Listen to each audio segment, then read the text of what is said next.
There's a moment that happens to almost every English learner, and nobody ever tells you when it's coming.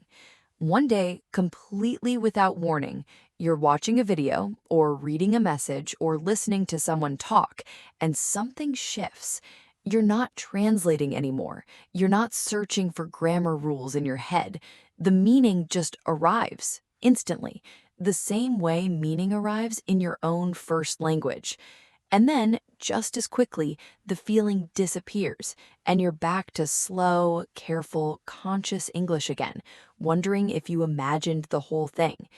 If this has happened to you even once, even for 30 seconds, I want you to know exactly what that moment was, because it's the most important sign of progress most learners completely misunderstand. My name is Emma, and this is Train Your English Brain. I remember the first time it happened to me with painful clarity. I was watching a film, fully focused, not even thinking about studying.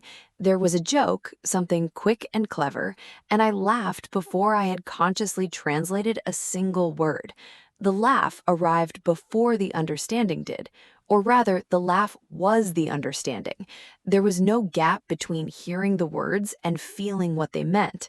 For about 10 seconds, I sat there stunned, almost more surprised by my own reaction than by the joke itself. Then, almost as if I'd broken some invisible spell by noticing it, the feeling vanished. The next sentence in the film required real effort again, slow and deliberate, exactly like before. I spent days wondering what had actually happened in that brief moment, and whether it even meant anything significant. It meant everything. Let me explain why. There's a real difference neurologically between knowing a language and feeling a language, and most language education never properly explains this distinction to students. Knowing English means you have access to rules, vocabulary, and patterns stored in your conscious memory. When you read a sentence and have to think, okay, that's present perfect, this word means this, let me put it together, you're using knowledge. It's accurate, it's useful, but it requires conscious effort every single time, like doing long division on paper instead of simply knowing the answer. Feeling English means something has shifted into what researchers call implicit memory, the same kind of automatic, effortless knowing that lets you walk without thinking about which muscle to move next, or speak your first language without consciously assembling grammar in real time. When language reaches this level, meaning arrives directly, without the detour through conscious translation or rule checking. That moment in the film wasn't luck. It was a tiny window into what your English eventually becomes, for short bursts at first, then longer ones, then eventually most of the time. I had a student named Felipe who experienced this exact moment but reacted to it in a way that genuinely surprised me. He came to his lesson excited, telling me, Emma, something strange happened. I understood a whole sentence without translating it, just for a second, and then I lost it again. I think something's wrong with me. Nothing was wrong with him, quite the opposite, but his instinct, like almost everyone's, was to treat the moment as a fluke, an accident, maybe even something slightly concerning, rather than recognizing it as the single clearest sign of real progress his brain had given him in months. I told him, that moment you lost, that's not something that disappeared. That's something your brain just proved it's capable of. The question now isn't whether you can do it, you already did. The question is how to invite it back more often. This brings me to something crucial that most learners get completely backwards. You cannot force this feeling into existence through pure conscious effort. The harder you try to consciously stop translating, the more you're using conscious processing, the exact opposite of what creates this automatic, effortless feeling. It's a bit like trying to fall asleep by intensely focusing on falling asleep.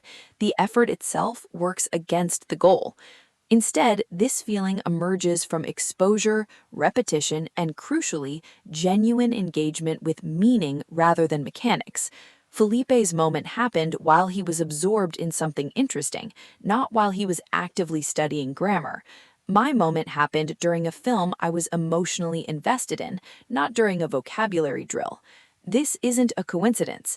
The implicit, feeling based part of your brain seems to activate most readily when your conscious, analytical mind relaxes its grip, usually because something else, curiosity, humor, emotion, has captured your attention instead.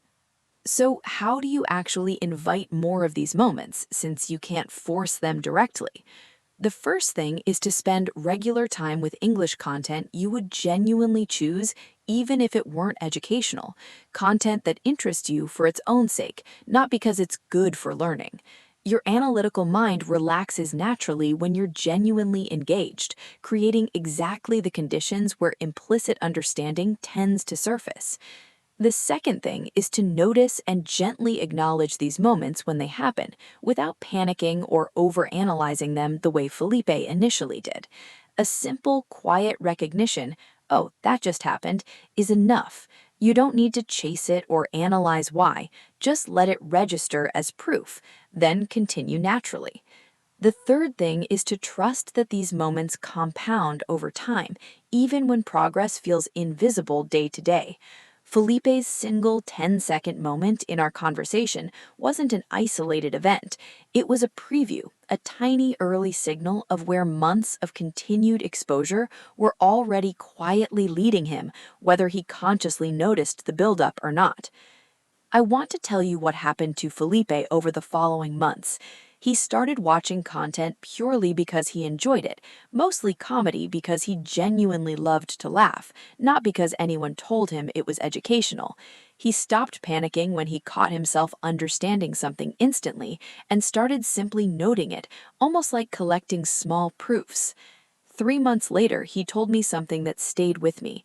He said, Emma, those moments used to last 10 seconds. Now, sometimes they last for whole conversations, and I don't even notice when they end anymore.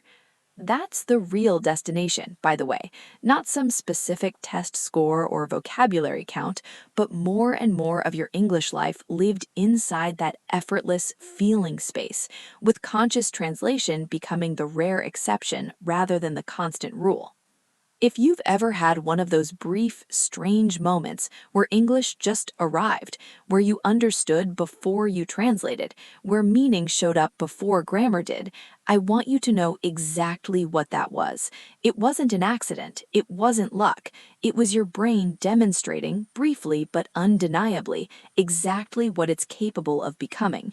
You don't need to chase that feeling harder. You need to keep showing up, stay genuinely curious, and trust that every one of those small, fleeting moments is quietly building towards something permanent. The feeling is already inside you. It's simply waiting for more chances to show up. My name is Emma. I will see you in the next episode.